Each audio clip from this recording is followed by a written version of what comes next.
Today we're going to be going over data representations problems. Now these are going to be worth 20 points on your average SAT, so definitely a good concept to know. Our approach to these problems is going to be to identify data representations problems. We're going to break down the question.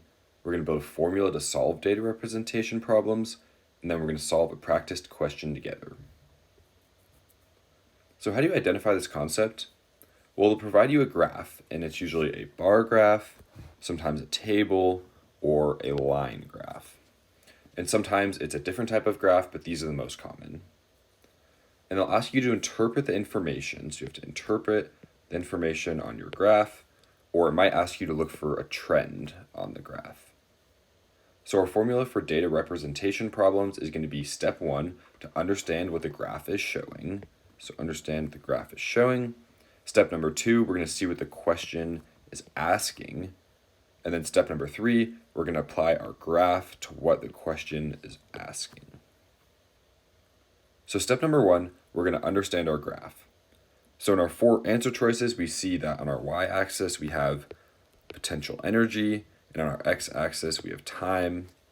And so I can see that as time goes on, potential energy is changing, and that's enough for me to start reading the question and see what the question is actually asking.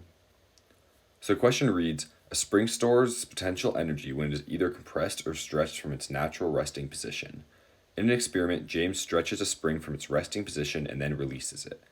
As the spring returns to its original length, it briefly compresses beyond its resting position before finally settling. Which of the given graphs best represents the potential energy of the spring throughout the experiment? Time is represented on the x-axis and potential energy on the y. So that's what we found, and we see we have 4 different options of how our potential energy could change throughout the experiment. So let's read through this paragraph and see if we can find a few things that will help us figure out which of these choices it's going to be. Well, it says that our spring stores potential energy when it's compressed or stretched. And then in an experiment, James stretches a spring from its resting position. So we're starting in resting position, which to me means that we have no potential energy to start because we're resting. And so that means I can get rid of 4 and I can get rid of 1 because they're showing us starting with potential energy, which we're not going to if the spring is resting. It then tells us that James stretches the spring, so he stretches it from its resting position. And we know that when it's stretched, it gains some potential energy. And so we probably want our potential energy to be going up after the beginning. So both graph 2 and 3 do that. So let's keep reading. And then it says, as the spring returns to its original length, it briefly compresses beyond its resting position. And we know that it says when it's either compressed or stretched, it stores potential energy.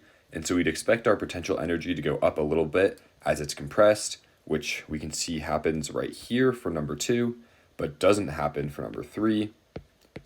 So this is telling me that our answer is going to be 2. So that's the question, and 2 is our answer.